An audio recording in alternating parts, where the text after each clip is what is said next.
Hello everyone, my name is Shivani and welcome to Anant IAS. और आज हम 14th ऑफ फरवरी का न्यूज एनालिसिस करेंगे। और इस न्यूज एनालिसिस की खास बात यह है कि इसमें मैंने times of India, the Hindu, economic times के आर्टिकल्स को मर्ज किया है। पहला आर्टिकल है appointment of JNK for delimitation of order in order. Supreme court ने ऑर्डर दिया है इस बात का, उसको थोड़ा एनालाइज करेंगे। Top court upholds constitution of JNK delimitation panel. इसमें सुप्रीम कोर्ट ने मंडे को डिसमिस कर दिया उस प्ली को जहां पे चैलेंज किया गया था कॉन्स्टिट्यूशन में अब जम्मू एंड कश्मीर के जो डिलिमिटेशन का जो कमीशन बनाया गया था उसको चैलेंज किया गया था to readjust constituencies in the new union territory. और उसमें कॉन्स्टिट्युएंसी को रीएडजस्ट करने की बात बोली गई थी, उसको सुप्रीम कोर्ट ने रिजेक्ट कर दिया। Article 2 and 3 of the constitution enable the parliament to create new states and union territories. ठीक है, इसको हम पहले भी देख चुके हैं। तो आर्टिकल 2 और 3 को याद रखिएगा, प्री में पूछा जा सकता है। Accordingly the two new union territories have been created. ठीक है, तो दो यूनियन टेरिटरीज बनाई गई हैं और इस लिहाज से सेक्शन 2 और 3 को कवर करता है, न्यू स्टेट्स को और साथ ही साथ यूनियन टेरिटरीज को कवर करने के लिए article 3। Now, the JNK Reorganization Act, which created the two new union territories, assigned the role of readjustment of constituencies to the Delimitation Commission under the Delimitation Act 2002. इसमें कहा गया कि a law made under Article 3 can always provide for readjustment of the constituencies in the new constituted state or union territories through the Delimitation Commission. मतलब delimitation commission के बनने के बाद article 3 इसको प्रोवाइड करता है, always provide for readjustment of constituents को allow करता है in the new constituted states, जो नए स्टेट्स और यूनियन टेरिटरीज बनती हैं उसके अंदर, राइट, जो डीलिमिटेशन कमीशन के थ्रू होता है। हाउएवर जो हमारे चीफ जस्टिस थे उन्होंने इस बात को मेंशन किया, the petition was filed by Srinagar residents Haji Abdul Gani Khan and doctor Mohammad Ayub Mattu, represented by senior advocate Ravishankar. So petition was, तो उसमें मेंशन किया गया कि petition was limited to a challenge of the notification issued by the union government, जो 2020 में मार्च में इशू किया गया था, establishing the Jammu and Kashmir delimitation commission and second one in March 21, जिसमें डिलिमिटेशन कमीशन को 20 मार्च को और 21 मार्च को बनाया जाना था और उसको एक्सटेंड कर दिया गया था उसके टर्म को। ठीक है, conducting delimitation only for Jammu and Kashmir once था। तो उसको एड्रेस करते हुए जस्टिस ओका ने इस बात को कंक्लूड किया कि एक बार डिलिमिटेशन कमीशन बन जाने के बाद there is nothing wrong if the central government extended the period of appointment of the chairperson till the ask of delimitation। तो एक बार जब कमीशन बन जाता है उसके बाद इसमें कोई भी बुराई नहीं है, कुछ गलत नहीं है। If the central government extended the period, अगर पीरियड एक्सटेंड कर दिया जाता है तो इसमें कोई कुछ गलती नहीं है of appointment of the chairperson till the task of delimitation readjustment was completed. और इसके बाद जस्टिस ओकास ने ये भी कहा, notification Drew their power specifically from section 62(2) में और एक्ट 2019 के तहत ये बात को मेंशन किया गया है for the readjustment of the constituencies to be carried out by the delimitation commission. उसको चैलेंज किया गया था कि जो सी कॉन्स्टिट्यूएंसीज हैं जम्मू एंड कश्मीर को, उसको रीएडजस्ट किया जा रहा है और उनके टर्म को, जो डिलिमिटेशन कमीशन का जो टर्म है उसको भी एक्सटेंड किया गया था। तो दोनों को ही जस्टिफाई करते हुए सुप्रीम कोर्ट ने इसको दरकिनार किया कि एक बार कमीशन बन जाने के बाद कॉन्स्टिट्यूएंसी को रीएडजस्ट करने का अधिकार है और सेक्शन 62(2) के तहत भी ये एक बार जब कॉन्स्टिट्यूएंसीज बनती हैं तो उसको रीएडजस्ट करने के साथ साथ उसको एक्सटेंड करने का अधिकार भी गवर्नमेंट का है और कमीशन का है, right? The court questioned why the petitioner, without challenging the source of government notifications, that is 62, without challenging the source, that is section 62(2), had confined their challenges solely to the notification। उन्होंने कहा कि क्यों जो petitioners थे उन्होंने 62(2) को समझे बगैर उसको कन्फाइन किए बगैर कैसे से नोटिफिकेशन के आधार पे इस पिटिशन को डाला था कि जो नोटिफिकेशन 2020 में डाले गए थे एक्सटेंशन और 21 में, उसको ही चैलेंज किया उन्होंने कि एक्सटेंड क्यों किया जा रहा है कॉन्स्टिट्यूएंसी को रीऑर्गेनाइज करने के उससे। तो उसको फाइनली सुप्रीम कोर्ट ने दरकिनार कर दिया है। वैसे हम सब जानते हैं कि इलेक्शन के पहले डीलिमिटेशन करने का जो अधिकार है वो इलेक्शन कमीशन को है। उसके तहत एक बार डीलिमिटेशन शुरू हो गया तो उसके बाद कॉन्स्टिट्यूएंसी को बढ़ाया या घटाया नहीं जा सकता, इसीलिए डीलिमिट किया जाता है। बट क्योंकि इसमें दोनों बार एक्सटेंशन दिया गया था सुप्रीम कोर्ट जो इलेक्शन कमीशन के द्वारा, तो उसको जस्टिफाई करता हुआ सेक्शन 62 इस बात को कहता है कि नहीं, ये अलाउड है। और इस केस में अगर एक बार कमीशन बन गया तो उसका टाइम फ्रेम चेंज किया जा सकता है और उसी के द्वारा कंस्टिट्यूएंसीज को रीएडजस्ट भी किया जा सकता है। ध्यान रखिएगा, प्री में ऐसे क्वेश्चन बनते हैं तो आपका जो पीपल्स रिप्रेजेंटेशन एक्ट है उसमें से जुड़े हुए सेक्शंस को जरूर रिवाइज कर लीजिएगा।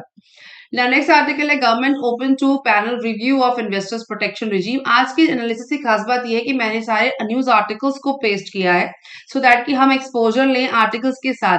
वैसे तो कंटेंट में ऐसे भी पेस्ट कर सकती हूँ जैसे मैंने लास्ट इसमें किया, बट इस बार मैंने पेपर्स को यूं ही पेस्ट किया है डिस्कशन के लिए। देखिए कुछ कुछ अगर क्रिएटिव लगता है तो बताइएगा जरूर। ना government open to panel review of investor protection regime, इसमें गवर्नमेंट अब ओपन हो गई है पैनल रिव्यू के लिए, क्योंकि आपको याद होगा कि जेपीसी की मांग हो रही थी कि आप अदानी ग्रुप के इन्वेस्टिगेशन के लिए जेपीसी को बिठाइए और इन्वेस्टिगेशन करिए कि ऐसा क्यों है। और उसके बाद एपेक्स कोर्ट ने पीआईएल को भी सुना कि जिसके ऊपर सेबी को भी इंस्ट्रक्शंस दिए गए हैं और साथ ही साथ सेंटर को भी अलाउ किया गया। अब फिलहाल कहा गया है कि आप पैनल रिव्यू को लेकर के आइए, क्योंकि इन्वेस्टर प्रोटेक्शन के रिजीम है, इन्वेस्टर प्रोटेक्शन के लिए आपको करना जरूरी है। तो क्या हुआ, government says panels remits should be framed carefully, any unintentional message to investors may adversely impact money flow. So case जो सुप्रीम कोर्ट दो पीआईएल को लिसन कर रहे थे, सुनवाई हो रही थी related to Hindenburg report on Adani, और साथ ही साथ जो सेबी का रिस्पॉन्स था उस सेबी भी इस बात के लिए अग्री हो गया है कि market system for seamless trading in place को ध्यान में रखते हुए उसके ऊपर उनकी जो ऑडिटिंग होगी या डॉक्यूमेंट्स को जो बुक्स को खंगाला जाएगा और फाइनली उसके ऊपर स्टेप लिए जाएंगे। SEBI other agencies competent enough to deal with the stock market issues, so उस बात को आगे लाया गया है। नाउ हिंडनबर्ग अडानी जो इसी का एक्सटेंशन है जो टाइम्स ऑफ इंडिया में छपा है, इसमें हिंडनबर्ग अडानी के लिए बोला है सेंटर अग्री हुआ है और supreme court picked up the panel, उसको आगे भी रखा गया है और सेबी इसमें अप्रूव करेगा। और आज ये तो कल का न्यूज है, आज की रिपोर्ट आज कुछ न्यूज आई भी है, इसमें डिस्कशन चालू हुआ है हिंडनबर्ग के रिपोर्ट के खुलासे के बाद। ठीक है, नाउ ये भी जो स्क्रीनशॉट है ये भी हमारा टाइम्स ऑफ इंडिया से लिया गया है। इसको आपको दिखाने के लिए है कि जो एक ही न्यूज है, आप देखिए, आप चाहे वो हिंदू हो, चाहे वो टाइम्स ऑफ इंडिया हो, इकोनॉमिक्स टाइम्स हो, एक्सपोजर जो मेन न्यूज होती है इनका एक्सपोजर सेम होता है। कंटेंट थोड़ा यहाँ वहां हो सकता है बट जो एक्सपोजर है वो सेम होता है, राइट। नाउ इसके साथ जो ये जो स्क्रीनशॉट है ये हिंदू का है, इसमें लिखा है कि दानी case center has no objection to supreme court panel. और जो तुषार मेहता है सॉलिसिटर जनरल, उन्होंने इस बात को कहा the remit of the committee would be very very relevant because any unintentional message to international and domestic investors that even a regulatory और statutory authority needs monitoring by a committee appointed by the highest court of the country may have some adverse impact. मतलब investors के ऊपर, चाहे वो international हो चाहे वो domestic हो, दोनों इन्वेस्टर्स की जो फीलिंग्स को ध्यान में रखते हुए, इंटेंशन को ध्यान में रखते हुए कोई नेगेटिव या एडवर्स इम्पैक्ट ना आए, इसके लिए फ्लो ऑफ मनी में इसको ध्यान में रखते हुए वो किसी एक पैनल को सेटअप करने के लिए रेडी हो गए हैं। General insurer have 348 crore exposure to Adani. Government के जो जनरल इंश्योरेंस है उसका जो एक्सपोजर है अडानी इन्वेस्टमेंट में वो कितना निकल करके आया, 338 करोड़ का निकल करके आया है। 5 state run general insurance companies have a total exposure of 34764 crore for or about 14% 0.14% of the total asset under management AUM in Adani Group। इस बात को मेंशन किया। To a question on detail of money lent by banks and financial institutions to the Adani Group। ठीक है, now the 5 जो general insurance funds के नाम यहाँ पे लिए गए वो है new India insurance, United India insurance, national insurance, oriental insurance and general insurance corporation of India. ये सभी सरकारी संस्थाएं हैं, इनका पूरा कंट्रीब्यूशन इतना निकल करके आया है। As to exposure that banks and financial institutions have to be group, ministry said RBI Act prohibits disclosure of banks credit data। So क्योंकि अभी तक का जो डेटा जो जैसे कि हम समझ रहे थे कि एलआईसी का नाम आ रहा था, तो एलआईसी के बाद ये सारे इंश्योरेंस का 5 जनरल इंश्योरेंस, 2 तरह के इंश्योरेंस होते हैं, एक होता है लाइफ और एक होता है जनरल। जनरल में आपके मोटर इंश्योरेंस और बाकी के बचे हुए इंश्योरेंस आते हैं जो लाइफ से जुड़े हुए नहीं होते। उनमें 5 इंस्टीट्यूशन है जिनका पैसा भी लगा हुआ है अडानी ग्रुप में। ठीक है ना, Supreme Court concern over government response to collegium recommendation, क्योंकि ये रिपोर्ट जो है, ये जो न्यूज है, ये एक्सटेंशन है उस न्यूज की जहां पर अभी हाल ही में सुप्रीम कोर्ट ने कई सारे अपॉइंटमेंट किए हैं, हाई कोर्ट के अपॉइंटमेंट्स भी किए हैं, बट जो उनका सेटिस्फैक्शन है सरकार के रिस्पॉन्स को लेकर के वो काफी सही नहीं है। उसके ऊपर कुछ डिले है, कुछ रिकमेंडेशंस में कुछ क्लैरिटी नहीं है, इसको लेकर के उन्होंने इस बात को मेंशन किया है। Warning, supreme court had on February 3 warned government of judicial and administrative actions in case it kept dragging its feet on recommendation। मतलब अपने recommendations पे अगर वो ड्रैग करते रहेंगे तो वो एक तरीके का जुडिशियल और एडमिनिस्ट्रेटिव एक्शन बन करके आता है, जो काफी हद तक ठीक नहीं है। जैसे कि उन्होंने कहा, petitioner says center in direct contravention of second judge's case not appointing names cleared by collegium। जो लोगों को अपॉइंट किया जा रहा है उनके नाम कॉलेजियम में क्लियर नहीं है, ऐसा कंसर्न दिखाया है सुप्रीम कोर्ट ने over government response to collegium recommendations। Supreme Court on Monday expressed concern over the way the center has responding to the recommendation of the Supreme Court Collegium for appointment and transfer of judges to High Court।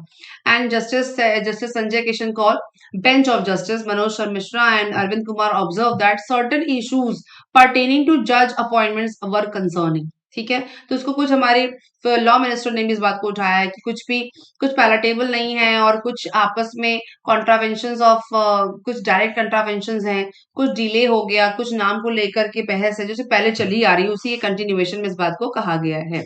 ठीक है, now ये the Hindu की report ऐसे mention है कि the delay in transfer not only affects the administration of justice but creates an impression as if there are third party source interfering. मतलब सुप्रीम court ने ज्यादा कहा कि जो डिले होते हैं ट्रांसफर के, जजेस के ट्रांसफर में, वो सिर्फ डिले नहीं है, वो एक तरह का इंप्रेशन क्रिएट करते हैं कि कोई थर्ड पार्टी का इंटरवेंशन भी है इसके ऊपर। तो जो डिले होता है, क्योंकि हम सब जानते हैं कि अल्टीमेटली प्रॉब्लम क्या है कि जो पेंडिंग कोर्ट केसेस हैं, उनका जो सोल्यूशन होना जरूरी है, उनको सॉल्व करना ही प्रायोरिटी है किसी भी कोर्ट की। जैसे कि आज भी सुप्रीम कोर्ट ने कहा है, सुप्रीम कोर्ट के जस्टिस सीजेआई ने कहा है हमारे कि हमको जो ऑनलाइन कोर्ट जो होता है उसको आगे करने की जरूरत है, उस पर काम करने की जरूरत है। ऑनलाइन कोर्ट जो होते हैं वो काफी हेल्पफुल है हमारे पेंडिंग केस को सॉल्व करने में, और यही एक समस्या है। और जो पेंडिंग केसेस की अगर वो सॉल्व नहीं होती है तो उसका जो मेन कारण क्या है कि जजेस नहीं है जगह पे, या उनका ट्रांसफर टाइम पे नहीं हो पाता, या फिर बीच में कॉलेजियम सिस्टम की वजह से, या फिर जो डिस्कशन के रिकमेंडेशन की वजह से डिले होता है। तो ये सारी चीजें अल्टीमेटली हम जो नॉर्मल जनता है उसका नुकसान करती हैं। तो इसी के ऊपर वरी करते हुए और जो रिकमेंडेशंस को लेकर के जो बहस है उसको लेते हुए सुप्रीम कोर्ट ने बात कही है। In fact law minister Kiran Rijiju flag the issue of a lack of a timeline in the memorandum of process for judicial transfer in the Lok Sabha on February 10। इसके ऊपर जो हमारे लॉ मिनिस्टर उन्होंने भी सवाल उठाया है। ठीक है, now geoscience community calls for broad panel of experts to power heritage bill। now ये जो हेरिटेज बिल है कंजर्वेशन एफर्ट के तहत एक बिल को लाया गया, क्योंकि हम सब जानते हैं पार्लियामेंट का सेशन चल रहा है। तो 2022 का जो बिल है ये पेश किया गया, जिसमें इसका टारगेट है to be a law for the protection, preservation and maintenance of geo heritage site. इसका टारगेट है, इसको याद रखिएगा, प्री के पर्पज से पूछा जा सकता है। A draft bill aimed at protecting India's geological heritage that include fossil sedimentary rocks, natural structure has raised alarm in the India's geopolitical science and paleontology community। मतलब पाषाण कालीन जो कम्युनिटी होती है जिसपे रिसर्च करते हैं, उनके ऊपर ये बिल लाया गया है। ड्राफ्ट बिल है, वैसे अभी सुधार हो सकते हैं। तो इसके ऊपर क्वेश्चन उठाते हुए आज 15 तारीख का एक आर्टिकल भी है द हिंदू का, उसके ऊपर सवाल उठाए गए हैं कि जीएसआई की पावर्स बहुत ज्यादा हैं इस आर्टिकल में, इस ड्राफ्ट बिल में जीएसआई की पावर्स बहुत ज्यादा हैं, जिससे क्या होता है कि जो प्राइवेट रिसर्चर्स होते हैं, यूनिवर्सिटीज होती हैं, उसमें बाधक बनता है इतने पावर। इसमें जीएसआई की पावर ये है कि अगर वो चाहे तो किसी भी साइट को हेरिटेज साइट घोषित करने के बाद कंट्रोल अपने हाथ में ले सकता है, जीएसआई पोजेशन ले सकता है, और साथ ही साथ अगर उसके ऊपर कोई एक्सकेवेशन करता है या कोई डेवलपमेंट करता है, रिसर्च करता है, तो उसके पेनल्टी भी लगा सकता है। तो इससे क्या होता है कि एक्चुअली सारी पावर जीएसआई के हाथ में आती है, क्योंकि प्राइवेट रिसर्चर्स जो होते हैं, यूनिवर्सिटीज हैं, वो भी रिसर्च करती हैं। ऐसा तो नहीं है कि सिर्फ जीएसआई ही रिसर्च करता है, तो उनके रास्ते बंद होते हैं। इसको उठाया गया, आज का एक आर्टिकल भी है, डिस्कस किया मैंने उसमें आप गो थ्रू कर सकते हैं। तो ये जो बिल है, इसके ऊपर काफी चीजें ऐसी भी है, इसमें लिखा भी हुआ है कि 5 लाख तक की पेनल्टी वो लगा सकते हैं अगर कोई अगर कोई कंस्ट्रक्शन करता है या फिर साथ ही साथ कोई पोजेशन या प्राइवेट हैंड्स में जगह जाती है, और साथ ही साथ वो इस बात को लिमिट भी करते हैं कि सारी पावर जीएसआई के हाथ में है। नाउ इस केस में जो प्राइवेट इन्वेस्टर्स हैं, जो यूनिवर्सिटीज हैं, प्राइवेट रिसर्चर्स हैं, उनके लिए एक रोड़ा जैसा है, जिसके ऊपर सरकार ने कोई बात नहीं कही है अभी तक, तो उसको हाईलाइट करा है आज के हिंदू 15 तारीख के हिंदू के एडिटोरियल में। आप उसको गो थ्रू जरूर करें। ये क्वेश्चन बन सकता है आपके मेंस के पर्पस से, और प्री में भी पूछा जा सकता है। ठीक है। Now as a signatory of the UNESCO convention on protection of the world culture and national heritage, India is required to have a law on the same including geo heritage. ये कहा जा रहा है कि जो बिल है वो prohibit करता है कंस्ट्रक्शन को, रिपेयर को, रिनोवेशन को, बिल्डिंग करने के लिए। साथ ही साथ जो हेरिटेज साइट्स हैं उसमें एक्स्ट्रा रिसर्च कोई बाधक की तरह देखा जा रहा है इस बिल में। सो यूनेस्को के कन्वेंशन के हम सिग्नेटरी हैं, उसको ध्यान में रखते हुए नेचुरल हेरिटेज और कल्चर को बचाने के लिए is required to have a law on the same including geo heritage. एक लॉ होना चाहिए, ताकि सिर्फ बिल में किसी एक संस्था को अथॉरिटी देने के बजाय एक पूरा लॉ इस पे होना चाहिए। नाउ हम जानते हैं कि एरो इंडिया शो चल रहा है, कल का स्क्रीनशॉट है जिसमें आप देखेंगे फ्रॉम लेफ्ट ये त्रिशूल है, उसके साथ कंप्राइजिंग 3 Su-300 MKI ये दिखा रहा है इंडियन एयरफोर्स का light combat helicopter, and the aerobatic team है सूर्यकिरण की, displaying their skills at the arrow India show at IAF Yelahanka air force station Bengaluru. Yelahanka air force station कहाँ है? बेंगलुरु में है, वहां का ये पिक्चर है। तो इसमें बहुत सारे देशों के जो डिफेंस मिनिस्टर्स हैं और अथॉरिटीज हैं वो पार्टिसिपेट कर रहे हैं। इसके ऊपर हमारे प्रधानमंत्री साहब ने कहा कि $5 बिलियन का एक्सपोर्ट 25 में होने की संभावना, नंबर्स को उन्होंने सामने रखा।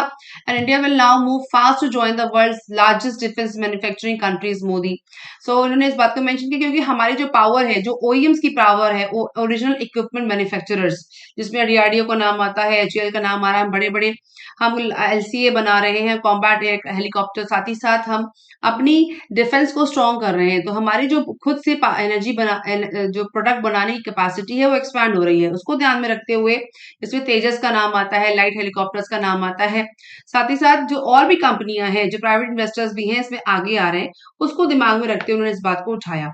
इस आर्टिकल को आप गो थ्रू जरूर करें, क्योंकि इसमें कुछ चीजें ऐसी हैं जो आपके डिफेंस वाले सेक्शन में आप लिखने में काम आ सकती है मेंस के पर्पज से। और कुछ आप जानते हैं कि डिफेंस में सपोज तेजस के बारे में आपसे पूछ लिया जाए, जैसे इसमें त्रिशूल दिखाया गया, त्रिशूल के बारे में पूछ सकते हैं, और आपसे सूर्य किरण के बारे में पूछ सकते हैं। कुछ ऐसे स्पेसिफिक डिफेंस जो हेलीकॉप्टर्स हैं या फिर आपके मिसाइल्स हैं, उनके बारे में पूछा जाता रहा है प्री में भी, तो ध्यान रखिएगा, इसको आप मिस नहीं कर सकते। नाउ इसके साथ ही साथ ये उठा, संसद में डिस्कशन उठा इस बात का कि almost half of defense sector research and development organizations ongoing mission mode projects, high priority programs based on specific operational requirement of the armed forces that have to be completed within a definite time frame। इस बात को उठाया गया है कि उनके जो project हैं डीआरडीओ के, जो हाई प्रायोरिटी प्रोजेक्ट्स हैं, वो भी अभी थोड़ा डिले चल रहे हैं, रनिंग बिहाइंड स्केड्यूल।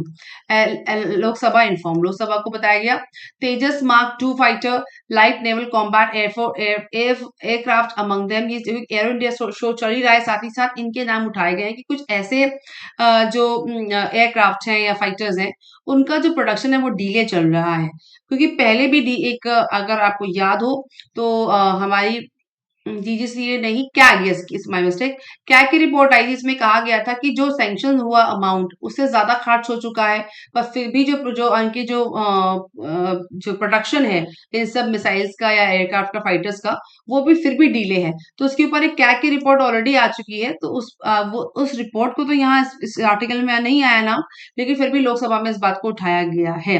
तो ये जितने सारे नाम तो नहीं रख सकते हम प्री के पर्पज से, लेकिन जो मेजर नाम हमेशा आते रहते, तेजस का नाम आता है, और लाइट नेवल कॉम्बैट एयरक्राफ्ट का नाम आता है, साथ ही साथ एलसीए क्या चीज है, आईसीवीसी क्या है, आईएटीएजीएस क्या है, इन सब के बारे में प्री के पर्पज से कवरेज होना जरूरी है। आप उसे गो थ्रू करते चले।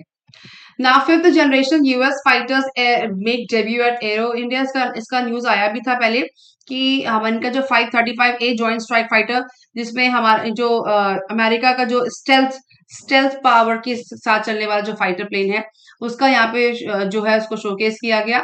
सो US air force US fifth generation fighter stealthy supersonic multi role 535A lightning एफआई lightning Second, and F-35A Joint Strike Fighter debuted at Aero India 23। तो इसको यहाँ डेब्यू किया गया, साथ ही साथ इस तरह के दूसरे देशों के जो फाइटर्स हम यहाँ शोकेस करते हैं। तो एक और चीज निकल करके आती है वो ये कि मेजर कि हमारे इनके देशों के बीच के संबंध कैसे हैं, क्योंकि अब हम सब जान रहे हैं कि यूएस का झुकाव इंडिया की तरफ अब है, क्योंकि जो चाइना का रोल है वो रशिया, चाइना का रोल एक नेगेटिव इम्पैक्ट की तरफ जा रहा है, क्योंकि उसका झुकाव रशिया की तरफ है, क्योंकि ऑब्वियसली यूएस रशिया की तरफ तो कभी झुक ही नहीं सकता या जा नहीं सकता, क्योंकि वो आपस में दुश्मन है, सीधी सीधी बात है। सो उस केस में जो यूएस यूक्रेन कॉन्फ्लिक्ट को लेकर के जो अभी न्यूज चल रही है उसमें इंडिया के लिए यूएस का झुकाव थोड़ा अलग सा दिख रहा है, जिसको ध्यान में रखते हुए अगर ये जो एरो शो में उनका जो stealthy multi role F-35A lightning second का जो डेमो जो शोकेस हुआ है, ये अपने आप में जियो पॉलिटिकल इम्पोर्टेंस को भी शो ऑफ करता है। सो जो भी देश अभी भाग ले रहे हैं उन सबका एक एज है, एक एक्स्ट्रा एज आएगा किसी देश में आने पर। हाँ, इंडिया के लिए भी एक एज है कि जो दूसरे देश के फाइटर्स हमारे लिए शोकेस किए जा रहे हैं, राइट नाउ। उसके बाद foreign secretary Kwatra meets Nepal PM in Kathmandu. जो हमारे फॉरेन सेक्रेटरी हैं वो जैसे कि हम जानते हैं कि नेपाल प्राइम मिनिस्टर पुष्प कुमार कमल देहल प्रचंडा, जो उनका शॉर्ट नेम, सो उसमें उनसे मिलने गए। और साथ ही साथ ये इम्पोर्टेंट इसलिए भी है क्योंकि वहां पे उसका अपोजिशन हुआ, लेकिन इम्पोर्टेंट इसलिए भी है क्योंकि इनको प्रो चाइना माना जाता है। सो उनसे जो संबंधों को ठीक रखना, क्योंकि नेपाल को लेकर के इंडिया की कुछ पॉलिसीज रही हैं, एक नेबरहुड देश है, साथ ही साथ हमारा कंट्रीब्यूशन भी रहा है। तो उस केस में अगर हम नेपाल को लेकर के चलते हैं तो हमारे जियोपॉलिटिकल इमेजिंग को स्ट्रॉन्ग करता है, साथ ही साथ चाइना के लिए एक स्ट्रॉन्ग बैकबोन बन सकता है अगर नेपाल प्रो चाइना से हटके हमारी तरफ आता है। तो आईआर में इसका इंपॉर्टेंस ज्यादा है। तो अभी देखते हैं, हमारे सेक्रेटरी साहब वहां गए हैं, तो देखते हैं कि आगे क्या बातचीत निकल करके आती है। ठीक है, now US shot 4 flying objects in 8 days. तो यूएस कह रहा है कि हमने 4 फ्लाइंग ऑब्जेक्ट्स को गिराया, कुछ को कनाडा के ऊपर भी गिराया गया है। और यहाँ पे नेक्स्ट न्यूज कहती है, चाइना कह रहा है कि यूएस ने उसके ऊपर कम से कम 10 बलून्स को भेजा है अभी तक एयर स्पेस में, चाइना कह रहा है। तो ये दोनों देश, क्योंकि अभी जो शुरुआत हुई थी जो बलून स्पाई को लेकर के, अभी कुछ दिन पहले एक बलून को गिराया गया था यूएस में। तो उसके बाद ये चीजें थोड़ी सी बिल्डअप हो रही है। अगर आप देखें तो बलून स्पाई बढ़ रही है, और इस केस में ये होना ठीक नहीं है। दोनों ही देशों की जो आपस में यूएस और चाइना के रिलेशनशिप प्रेजेंट में है वो काफी बढ़िया नहीं है। और इस बलून स्पाई के चलने के बाद जो उनके फॉरेन सेक्रेटरी थे वो उन्होंने अपनी ट्रिप को कैंसिल भी कर दिया। तो जो स्पाई बलूनिंग है पुरानी है, हम डिस्कस कर चुके हैं, लेकिन ये एक तरीके की इंटरनेशनल पॉलिटिक्स में नेगेटिव इम्पैक्ट डालता है स्पाई बलून्स का। पहले वर्ल्ड वॉर 2 के समय भी ऐसा हो चुका है, जहाँ पे यूएस ने जापान के ऊपर और साथ ही साथ रशिया ने, सोवियत यूनियन ने कोल्ड वॉर के समय यूएस के ऊपर, और चाइना ने जापान के ऊपर ऐसे बलून छोड़े हैं। लेकिन अब जो हो रहा है, क्योंकि इस वक्त अगर आप ध्यान दें कि यूक्रेन में जो इन्वेजन हुआ है रशिया का, उसको लेकर के जियोपॉलिटिकल टेंशंस बढ़ने की उम्मीदें रहती हैं। इस लिहाज से थोड़ा नेगेटिव इम्पैक्ट डालता है। देखते हैं कि आगे कैसे बिल्डअप करता है ये। और चाइना ने इस बात को अपोज भी किया है, वो खुश भी नहीं हुआ था कि आपने मेरा बलून बलून गिरा दिया, या फिर हमारे स्पाई बलून उसलिए था भी नहीं, आपने उसको मार गिराया। लेकिन फिलहाल जो उन्होंने इस बात को भी आगे एलिगेट किया कि आपके यूएस ने भी उनके ऊपर 10 बलून को भेजा है। ठीक है, नाउ रिटेल इन्फ्लेशन का जो 3 महीने का डेटा आया है उसमें हमारा कंज्यूमर प्राइस इंडेक्स ऊपर बढ़ करके आया है, इसमें 6.52% है, जो सिर्फ लास्ट मंथ का डेटा है, जिसमें फूड इन्फ्लेशन और रिटेल इन्फ्लेशन ऊपर है। और इसके साथ ही साथ जो 3 महीने का डेटा था, लास्ट ईयर का सितंबर तक का डेटा था, उससे 7.4% था, जिसको अब बीस्ट करके 1 महीने का कंज्यूमर प्राइस इंडेक्स 6.452% रह गया है। तो समझने वाली बात ये है, ये जो इन्फ्लेशन है ये है हेडलाइन इन्फ्लेशन। इसको मैंने आज के एडिटोरियल में डिस्कस भी किया है कि हेडलाइन इन्फ्लेशन क्या होता है, ये कोर इन्फ्लेशन नहीं है। तो हेडलाइन इन्फ्लेशन को दिमाग में रखिएगा। और सबसे बड़ी बात यहाँ पे ये है कि इस इन्फ्लेशन में सीरियल्स को लेके, मतलब चावल और गेहूं के प्राइसेस सबसे ज्यादा ऊपर गए हैं। चिंता इस बात की है कि जो हमारे रूरल हाउस होते हैं वहां पे चावल और गेहूं की खरीदारी सबसे ज्यादा होती है। तो अगर सीरियल्स में प्राइसेस ऊपर जाएंगे तो हमारे जो रूरल एरियाज हैं वहां पे परचेजिंग पावर उनकी इतनी होती नहीं है, तो हमारे इकोनॉमिस्ट को इसके ऊपर डिस्कस इस पे कोई पॉलिसी को ध्यान में रखते हुए इन्फ्लेशन को कंट्रोल करने के लिए एहतियात बरतनी चाहिए। ऐसा डिस्कस हमने ऑलरेडी आर्टिकल में किया है, 15 फरवरी के आर्टिकल में है। आप चाहें तो मेरे वीडियो को वो देख सकते हैं, देखना चाहिए, क्लैरिटी आएगी। और ये दोनों आर्टिकल सेम है, दो अलग अलग न्यूज़पेपर से लिए गए हैं। और जो इंपॉर्टेंट चीज समझने वाली क्या है, आप इसको देखिए, सीपीआई क्या होता है, डब्ल्यूपीआई क्या होता है, साथ ही साथ जैसे मैंने कहा कि हेडलाइन इन्फ्लेशन क्या है, हेडलाइन इन्फ्लेशन क्या है, और साथ ही साथ एक होता है कोर इन्फ्लेशन। कोर इन्फ्लेशन क्या है, ये आपको पता होना चाहिए। अगर यहाँ बात हो रही है कि फूड प्राइसेस ऊपर हो रहे हैं, तो कंज्यूमर प्राइस इंडेक्स दो प्रकार का होता है, वो कौन कौन से होते हैं, ये सारी चीजें आपको पता होनी चाहिए प्री के पर्पज से। और मेंस में जब जीएसटी में हम सवाल लिखते हैं तो इस कॉन्सेप्ट पे क्लैरिटी होनी चाहिए। नेक्स्ट है country wide aquifer mapping by March. तो ये जो गवर्नमेंट इन्फॉर्म्स राज्यसभा में सवाल उठा कि आपके जो, क्योंकि जेजेएम जल जीवन मिशन जो है इंडिया का, जो जल शक्ति मिनिस्ट्री का मिशन है, उसके ऊपर जो है खबरें आती रहती। कल परसों का एक आर्टिकल था जहां पे एक क्वेश्चन उठाया गया था कि अभी तक आपका जो पानी का कॉन्सेंट्रेशन है, सप्लाई है, जो आप जिस इस मिशन के द्वारा करना चाहते हैं कि आप 55 लीटर पानी प्रतिदिन पर पर्सन को 2024 तक देना चाहते हैं, एक साल के अंदर, जो फ्रेश टैप वाटर कनेक्शंस के साथ। तो वो क्या कितना अचीव हुआ, तो उसके लिहाज से ये जो एक्विफायर जो मैपिंग करी जानी जरूरी है, और उसको इन्फॉर्म किया गया राज्यसभा को कि की जाएगी। और जो करी जाती है एक्विफायर मैपिंग एंड मैनेजमेंट प्रोग्राम के तहत, जहाँ पे जो पानी का जो कॉन्सेंट्रेशन कितना है, पानी कितना बचा है एक्विफर्स में, जो जमीन के नीचे की लेयरिंग में पानी होता है, उसको पकड़ना जरूरी है। अगर वो नहीं हो पाया कि जो, तो आप बाकी बचे हुए स्टेट्स को कैसे आप पानी पहुंचाओगे। जैसे आपका वादा है कि 2024 तक हम 55 लीटर पानी या टैप वाटर स्टेट्स को पहुंचाएंगे। ये जो स्कीम है वो सेंट्रली स्पॉन्सर्ड स्कीम है, जिसमें यूटीज में 100% कॉन्सेंट्रेशन सेंटर का होगा, बाकी स्टेट्स में 50-50% का होगा, और हिमालयन और नॉर्थ ईस्टर्न स्टेट्स में 90 और 10-10 का होगा। प्री में इंपॉर्टेंट हो सकता है, पूछा जा सकता है, मैं डिस्कस कर चुकी हूँ, पर इसको गो थ्रू करना जरूरी है। तो जल जीवन मिशन जो है उसके तहत जो हमारी वाटर मिनिस्ट्री है वो इस मैपिंग को करेगी और पता लगाएगी कौन से स्टेट्स में कितना पानी है, कितना रह गया है, सो दैट कि आगे आने वाली पॉलिसी में 2024 के लिए जो उनका टारगेट है टैप वाटर से पानी पहुंचाना घर घर, वो पूरा हो सके। नेक्स्ट आर्टिकल है कि जीएसटी कॉम्पनसेशन में डिले हो रहा है, और ये डिले इसलिए से हो रहा है क्योंकि अमाउंट तो रिलीज हुआ है जीएसटी में 86,000 करोड़ का, लेकिन कुछ स्टेट्स में डिले इसलिए है क्योंकि अकाउंटेंट जनरल से सर्टिफिकेट नहीं मिला है। तो सर्टिफिकेशन डिले होने की वजह से जीएसटी काउंसिल ने इस बात को कहा कि जो कॉम्पनसेशन है वो डिले हो रहा है। जैसे ही अकाउंटेंट जनरल से सर्टिफिकेशन मिलेगा जीएसटी कॉम्पनसेशन को लेकर के, ये बढ़ जाएगा। तो अकाउंटेंट जनरल की पोजीशन को एक बार आप प्री के पर्पज से देख लीजिए कि अकाउंटेंट जनरल क्या होता है और वो क्या क्या अथॉरिटीज रखता है जीएसटी काउंसिल के थ्रू। Now India discussing with G20 nations on SOP to regulate crypto FM. ये जो मैं कहती हूँ ना, ये देख लीजिए, ये मैं खुद आपको रेफर दिखा सकती हूँ, समझा सकती हूँ, बट ये आपके लिए एक होमवर्क भी है, क्योंकि अगर जब तक आप खुद से एक्सप्लोर करना नहीं सीखेंगे, यूपीएससी के एक अच्छे एस्पिरेंट आप नहीं बन सकते। यूपीएससी हो या स्टेट पीसीएस हो, किसी भी उसमें तो खुद की रिसर्च की पावर ही बढ़नी चाहिए। मैं चाहूँ ये सब चीजें आपको दिखा सकती हूँ, पर वो वीडियो फिर 2 घंटे का होगा। अगर आप तैयार हैं तो मुझे कमेंट जरूर करिएगा। नेक्स्ट आर्टिकल है India discussing with G20 nation से डिस्कस कर रहे हैं स्टैंडर्ड ऑफ प्रोसीजर, किस बात का, क्रिप्टो को लेकर के। हम जानते हैं कि इस बार की प्रेसिडेंसी G20 की इंडिया के पास है, तो इंडिया अपनी टेबल से काफी सारे एस्पेक्ट्स को कवर करने की कोशिश कर रहा है, उसमें क्रिप्टो के रेगुलेशन को भी आगे लाया जा रहा है, क्योंकि हमारे फाइनेंस मिनिस्टर ने, आरबीआई भी कह चुका है कि नेक्स्ट जो क्राइसिस आएगा वो क्रिप्टो के द्वारा आएगा। तो क्रिप्टो के क्राइसिस से बचने के लिए उसको रेगुलेट करना जरूरी है, ऐसा हमारी फाइनेंस मिनिस्टर ने इस बात को कहा।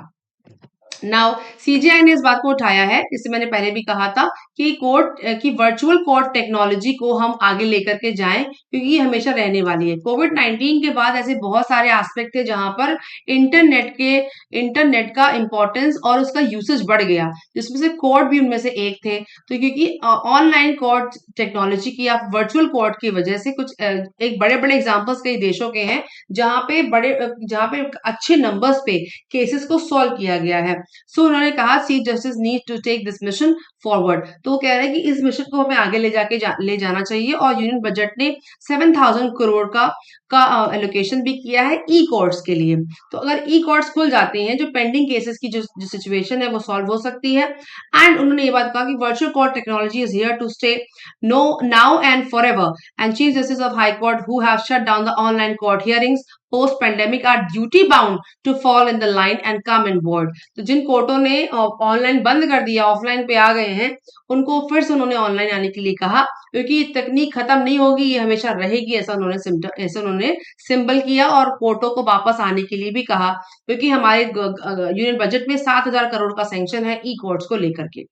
ना सऊदी अरेबिया फिर एक देश बन गया है जहां पे पहली, ऐसे कई देश हुए हैं लेकिन सऊदी अरेबिया में पहली महिला अब स्पेस में जाएगी, इस बात की न्यूज है। Saudi Arabia will send its first ever women astronaut on a space mission later this year. State media has reported in the move to revamp the kingdom's ultra conservative image, मतलब ultra conservative image को तोड़ करके रयाना बरनावी इन महिला का नाम है, ये जाएंगी स्पेस में।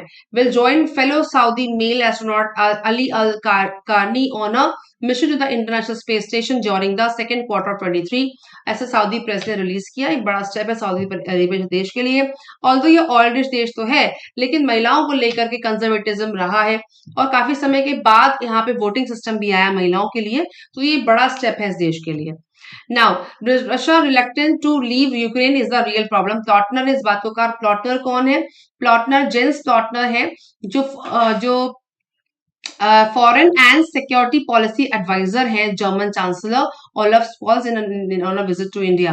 तो ये जो है foreign and security policy adviser हैं German chancellor Olaf Scholz is on a visit to India. ठीक है, साथ ही साथ doctor Plötner on Monday met his Indian counterpart national security adviser Ajit Doval से। जब वो मिले तो उन्होंने इस बात को कहा कि प्रॉब्लम क्या है रशिया की, वो अपने पड़ोसी देश से निकलना ही नहीं चाहता है। रशिया's unwillingness to exit from its neighboring country was responsible for prolonging of the Ukraine crisis। और इसी वजह से जेंस प्लॉटनर ने इस बात को कहा, जो है foreign and security policy adviser. So उन्होंने इस बात को मेंशन किया कि वो निकलना ही नहीं चाहते हैं, जिसकी वजह से क्राइसिस अभी खत्म होने वाला नहीं है। अजीत डोवाल जो हमारे नेशनल सिक्योरिटी एडवाइजर है, उनसे उन्होंने इस बात को कहा। और यूक्रेन क्राइसिस को लेकर के कोई रिजल्ट अभी तक निकला भी नहीं है। साथ ही साथ इसी न्यूज के चलते यूएस ने जो रशिया के सिटीजन हैं उनको वापस आने के लिए बोला है और उन्होंने कहा है कि जो वॉर खत्म नहीं हो रही है तो रशिया जो citizen to leave Russia immediately due to the war in Ukraine and the risk of arbitrary arrest for harassment by law enforcement agencies. मतलब वहां के जो सिटीजन हैं उनको वापस अपने देश लौट जाना चाहिए, ऐसा यूएस ने रशिया के सिटीजन को कहा। तो क्योंकि ये सिचुएशन दिन ब दिन खराब होती जा रही है। ठीक, खराब का मतलब क्या है? अगर ज्यादा वॉर है तो नेक्स्ट स्टेप पे पहुंच सकती है, इस बात को एलिगेट करते उन्होंने इस बात को कहा। ठीक है, नेक्स्ट है why hasn't Lok Sabha deputy speaker being elected. Supreme court ने गवर्नमेंट से पूछा कि अभी तक लोकसभा का डेप्यूटी स्पीकर अपॉइंट क्यों नहीं हुआ है, क्या ये रूल्स का वायलेशन है? तो उस हिसाब से हम देख लेते हैं कि एक्चुअली डेप्यूटी स्पीकर क्या है। Of Lok Sabha is symbol of parliamentary democracy. जब स्पीकर का चुनाव होता है, लोकसभा करती है, तभी डेप्यूटी स्पीकर का चुनाव भी होता है। साथ ही साथ the deputy speaker is elected from amongst its member by the Lok Sabha itself। ठीक है, सेम प्रोसीजर होता है, थोड़ा बहुत डिफरेंट है। पावर क्या होती है? The deputy speaker act as a speaker when the speaker's office is vacant। और जब ऑफिस ऑब्वियसली जब स्पीकर नहीं होगा तो उनकी जगह को लेता है। साथ ही साथ deputy speaker assumes all the powers of the speaker। He she also provides over a joint meeting of both the houses parliament in the case of speaker is absent from the said sitting। ठीक है, the deputy speaker has a special privilege that is whenever he is appointed as a member of parliamentary committee he automatically becomes the chairman of that committee। ठीक है, तो जो speaker की powers होते हैं similar वैसे ही हैं, पर जब स्पीकर नहीं होगा तो उनकी जगह डेप्यूटी स्पीकर लेता है। नाउ टर्म ऑफ ऑफिस क्या है? 5 years का ऑफिस इनका और टर्म ऑफ ऑफिस है। In the following 3 cases deputy speaker may vacate, और कब खाली कर सकते हैं अपने ऑफिस को? जब he ceases to be a member of Lok Sabha, जब लोकसभा के मेंबर ना रहे, रिजाइन कर दें। और if he remove from office by the resolution pass by the majority of vote all of then member of the Lok Sabha. जब लोकसभा के मेजोरिटी पे जो वोट है, जब रेजोल्यूशन पास करें उनको हटाने का, तब हटाए जा सकते हैं। बट ये करने के पहले before introduction of such resolution 14 दिन का उनको एडवांस नोटिस देना पड़ेगा टू द डिप्यूटी स्पीकर। तो ये था हमारा डिप्टी स्पीकर के बारे में। सेक्शंस मैंने मेंशन नहीं करे हैं, सेक्शंस आपका होमवर्क है, वो आप इंडियन पॉलिटी में जाकर के लक्ष्मीकांत या किसी में जाकर के इनके सेक्शंस को लिख सकते हैं, रिवाइज कर सकते हैं, प्री में पूछा जा सकता है।